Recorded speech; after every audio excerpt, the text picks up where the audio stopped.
Let's take another look at tonight's winning numbers. Remember, there are multiple ways to win. Good luck, everyone. We'll see you back here on Monday night. Live from Augusta, we're watching News 1226 at 11. Sad news out of Los Angeles. Friends actor Matthew Perry died this evening in what officials think is a drowning.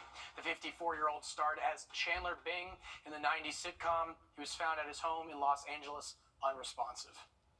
Taking things locally, a fundraiser here in the CSRA Halloween concert was held this evening in the neighborhood of 15-year-old Allison Lilly, the Greenbrier student that was severely injured in a crash months ago, and a woman with a terminal illness, Janine Phillips. Audrey Dickherber was there as the community rallies for its neighbors in tough times. The concert is wrapping up here, and for people that live in Mitchell Park, they tell me that they've been looking forward to this all year. But this year, there are a few changes. Proceeds are going to go towards 2 families in order to help with medical expenses. Donations will go towards Allison Lilly, who was in a car accident and is still recovering, and towards Jenny Phillips, who has cancer. The neighborhood is all out for Halloween. It is something out of a movie. Like, it's filled with kids in the streets and decorations. And to make sure their neighbors are taken care of. We really want Halloween to be not just about the candy, but about the community and just spreading that love and showing that our neighbor, like, hey, we've got you. You're our neighbor. We can help you. Because to them, helping each other is just what you do. The community just really comes together and says, hey, whatever we can do.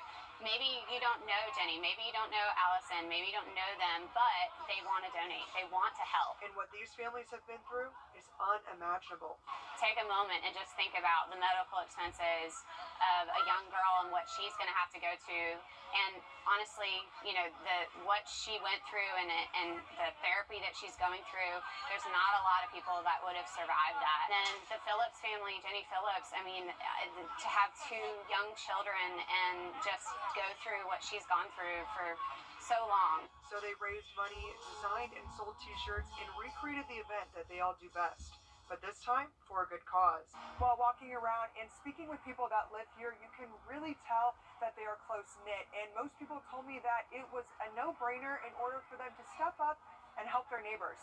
In Evans, Audrey Dickherber, on your side.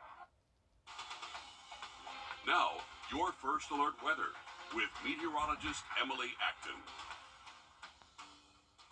Well, looks like a great event out there this evening. Lots of events going on this weekend. Great weather. On the warmer side, definitely, especially for Halloween activities. You kind of want it to be feeling a little bit cooler, but this afternoon we saw high temperature right around 85, but we've cooled off into the 60s now. Overnight, we can expect to see lows in the low 50s, so not anything too crazy to start off our Sunday. Might want a light jacket in the morning, but in the afternoon, things are going to be a lot warmer. Here's a little Halloween forecast for you. If you have any maybe trunk or treats, things like that going on Sunday, 85. It's going to be warm again.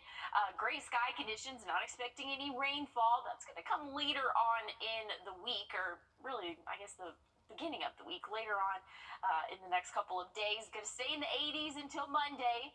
Cold fronts moving through Tuesday. That's going to bring us down. And then check out Wednesday's high temperature, 58. We're going from 85 on Monday to 58 on Wednesday. It's crazy, Craig. I'm going to have this broken down for you, though, coming up soon. Thanks for the heads up, Emily. I wasn't ready for the shuffling zombie. That was awesome. But today is National Drug Take Back Day. Around the county, people were taking unused and old prescription drugs to improve drop-off points. The DEA says opioid addiction and abuse in America is a nationwide problem. A 2023 report from the agency says that Take Back Days have removed more than 8,650 tons of medication from circulation since its inception in 2010. Drug Take Back Day exists with 2 primary goals: getting medicines out of the house to avoid children or adults potentially abusing them, and as a safe way to dispose of them without damaging the environment. That's not something that you should just dispose of. A lot of these stimulants contain drugs that can be used in a harmful way for people. They have methylphenidate in them or other things that can be turned into harmful abusive drugs. So it's not something, like I said, you want to just throw in the trash can that someone can find and then abuse it. It's not something that you want to put down in your water because it can affect the drinking water. Sergeant Massey of the Columbia County Sheriff's Office spoke about how this event compared to another drive 6 months ago. This is definitely a lot smaller than what we had 6 months ago. 6 months ago, I believe we had roughly about 90 pounds. Here, I believe we maybe only have about 20 pounds. Now, he was satisfied with the turnout, saying that we will take what we can get. Again, the events are held every 6 months, so there will be one in the springtime. Should you want to drop off any old medicine sooner, you can go to your local sheriff's office or police departments and drop them off there. A teenage mental health event went on this morning. It was Augustine's only to provide the community with mental health resources and try to help break the stigma around discussing your mental health. Ran by the Georgia group For Your Feels, it allowed high schoolers and their parents to talk to a therapist about how they can improve their mental health awareness. One of the coordinators spoke on the event. That's what we do. We increase the mental health literacy, and we kind of decrease the stigma. Talk about it. When they think mental health is a bad thing, and it's not. Mental health is, everybody has mental health. Whether it's good, whether you need help with it, whether it's whether you just need more support, but everybody has it. So we just want to decrease the stigma of it and tell everybody, like, it's okay. It's okay to talk about how you feel. It's okay to tell people. It's okay to get help. You can find more on their website on foryourfeels.com. And a local high school basketball player made his college commitment decision on where he will play his freshman year at the collegiate level. 2024 three-star point guard Elijah Crawford, who had both USC and the University of Georgia in his final 6 list of schools, decided to go across the country with Stanford University.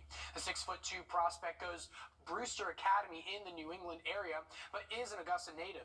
He spoke about what made him decide to go so far from home. When I went there, I felt a lot of love from all the coaches. The coaching staff is great.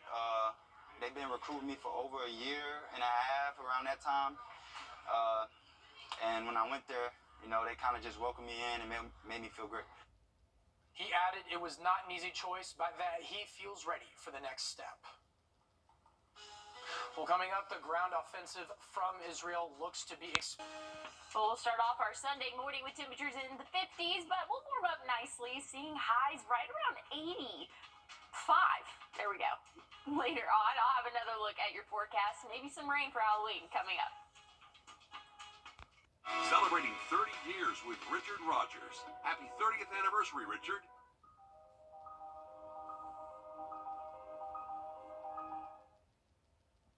The Jack-O-Lantern Jubilee wrapped up this evening. One of the biggest events in the CSRA this year, the 37th annual two-day festival, featured musical performances from Toby Mac, Chapel Hart, and Sister Hazel, along with funnel cakes, meatballs, bouncy castles, and plenty of people. Streets in North Augusta were blocked off for the walking festival, but are expected to be good to go for Monday. Love seeing everyone outside enjoying this weather. I know it's kind of abnormal, but anything that's not the 90s, I'm loving it. Yeah, it's not the 90s. It's kind of close, though. We saw 85 today. That's what we're going to see tomorrow as well. So it's pretty warm out there, especially if you're getting ready for Halloween. You have those Halloween costumes on, and you're kind of like, oh, it's a little bit toasty, but hey, it's cooler weather is on the way. Right now, sitting right around 60. Some of us are a few degrees warmer. Augusta reading at 57, but we actually have a weather station right here at the news station, and it's a few degrees warmer than that. But nonetheless, colder air is going to move in. We still have a couple more days.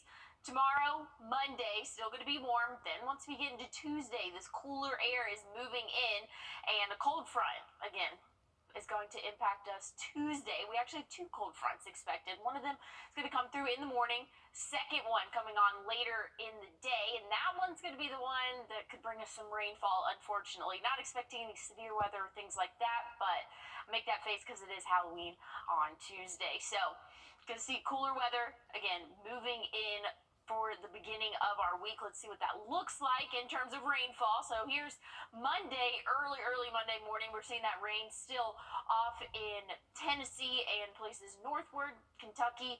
And as it moves down, that cold front is moving along with it.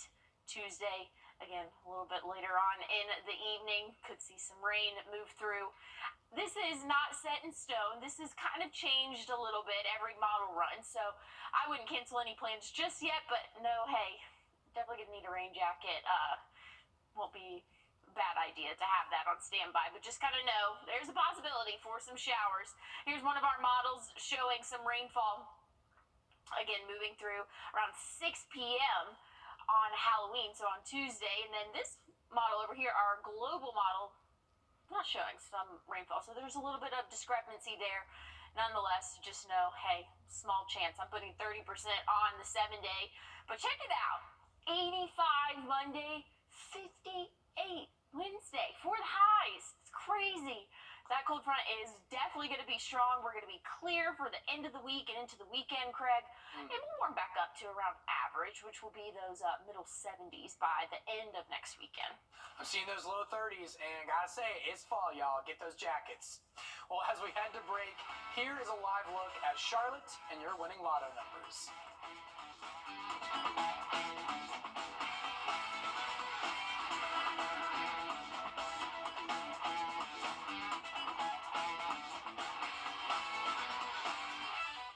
The fresh better with Better Than Bouillon.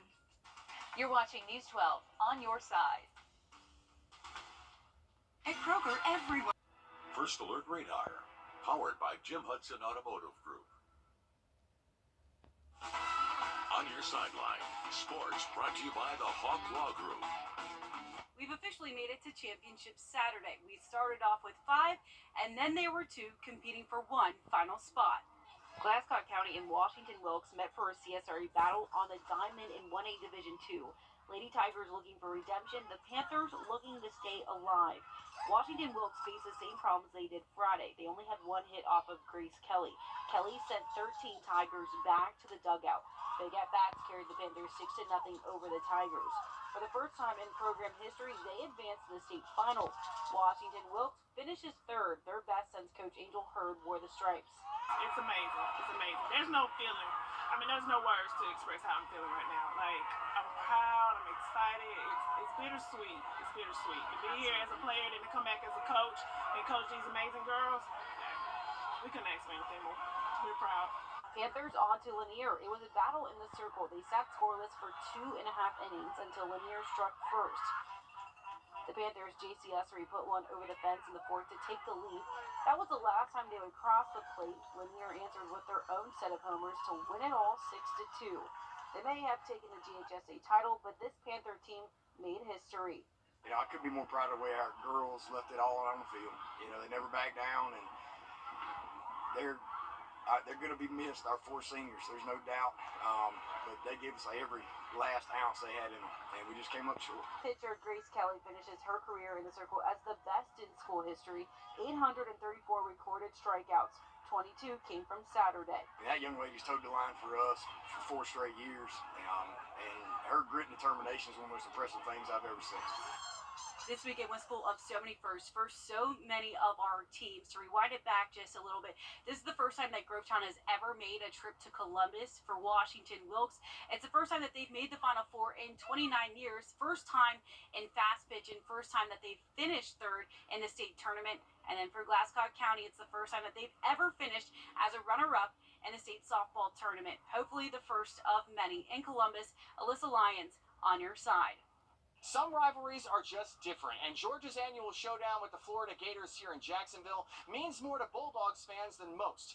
Anything can happen in these types of games, and despite being the #1 team in the nation and the 2-time defending national champions, a lot of people had their doubts of whether or not the Dogs could get the job done against the Gators tonight. Traditions like this inspire the next generation of fans to fall in love with the game and their teams. We had a few celebrities in the house. Elvis took a break from touring to root for his Dogs.